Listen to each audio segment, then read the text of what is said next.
안녕하세요. 2024년 3월 7일 목요일입니다. 오늘 함께 묵상하실 말씀은 마가복음 9장 38절부터 50절까지의 말씀이고요. 제목은 작은 자로 사는 삶입니다. 예루살렘으로 가는 중에 제자들은 누가 크고 높은 지를 두고 다투다가 예수님께 그만 들켜버립니다. 그리고 첫째가 되고자 하는 자는 무사람의 끝이 되고 무사람을 섬기는 자가 되어야 한다라고 하시는 가르침을 받게 되죠. 이것이 제자됨의 삶이고 하나님 나라 공동체에 속한 자들의 삶의 모습인 것입니다. 마가복음은 섬기는 자의 삶에 대해서 오늘 본문을 통해서 좀 더 구체적으로 가르쳐줘요. 본문을 함께 보겠습니다. 오늘 본문은 요한의 고발로 시작이 되네요. 어떤 사람이 예수님의 이름으로 귀신을 내쫓고 있는 것을 보게 됩니다. 요한은 그 사람이 하는 일을 금해요. 이유는 한 가지죠. 우리를 따르지 않는 사람이기 때문이다 라고 말합니다. 예수님을 따르지 않는 사람이라고 말하지 않고 우리를 따르지 않는 자다라는 표현은 어떤 메시지가 있는 것이겠죠. 우리 공동체 사람이 아니기 때문이라고 말하는 거예요. 아마도 우월의식 때문으로 보여요. 자기들만이 전우물이라고 여겼고 자기들만 예수님을 따르는 진짜라고 생각하고 자신들에게 그래서 우선권과 기득권이 있다고 생각한 것입니다. 또 다른 의미에서는 아마도 경쟁심이 원인인 것 같아요.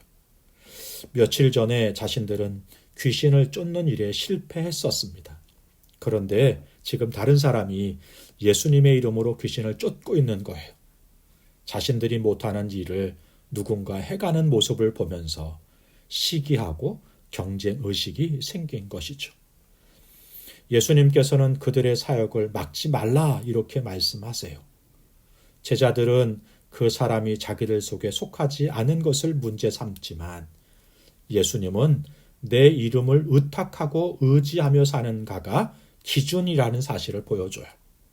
물리적으로 예수님과 함께하는 것도 중요하지만 더 중요한 것은 물리적으로만 아니라 심적으로, 관계적으로 가까이 지내고 예수의 이름으로 살고 있는가가 훨씬 더 중요하다 말씀해 주시는 것입니다. 그러면서 이렇게 말씀하시죠. 41절에 누구든지 너희가 그리스도에게 속한 자라 하여 물 한 그릇이라도 주면 내가 진실로 너희에게 이르노니 그가 결코 상을 잃지 않으리라. 귀신 쫓는 일만 중요한 것이 아닙니다.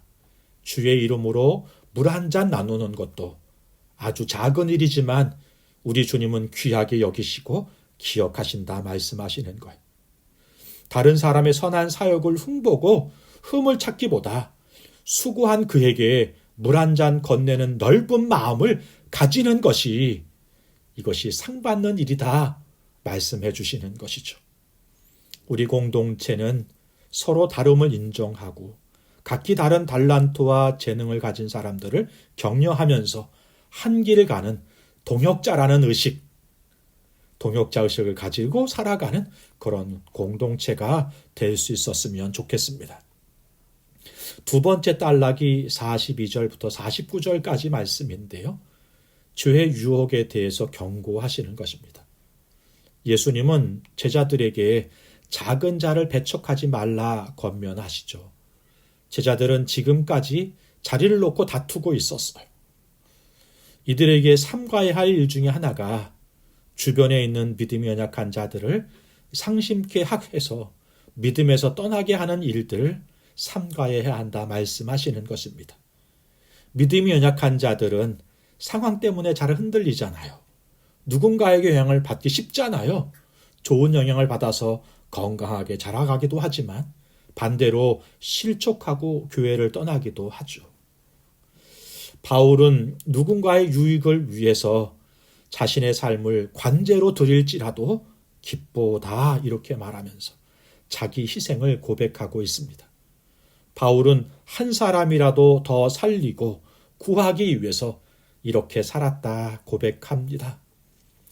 예수님은 또 작은 자를 다른 사람을 실족해 하지도 말고 자신도 잘 지켜서 실족하지 말라 이렇게 권면해 주시네요.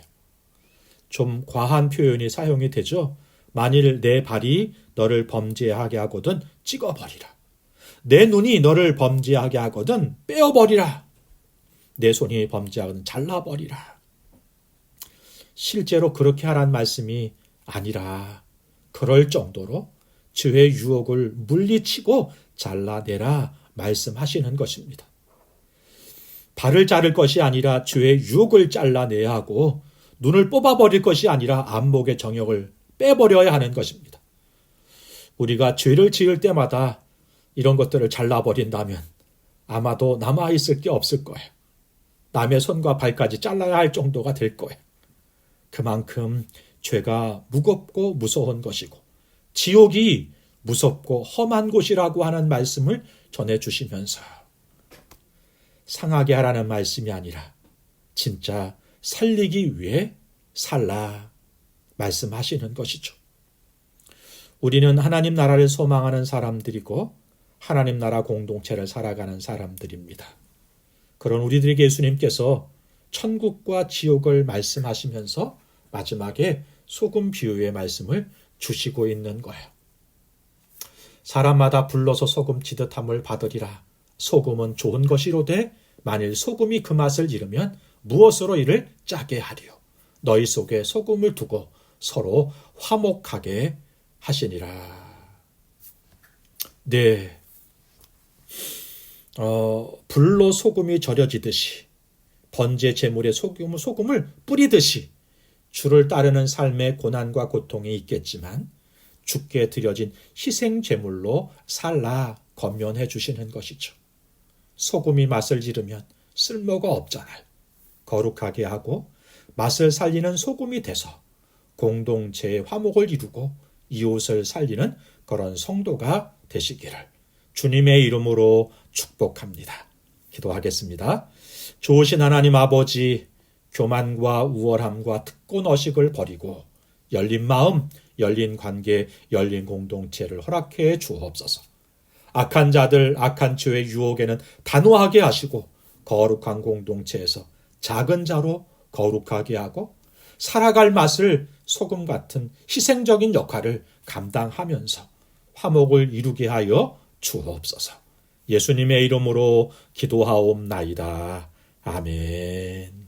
감사합니다.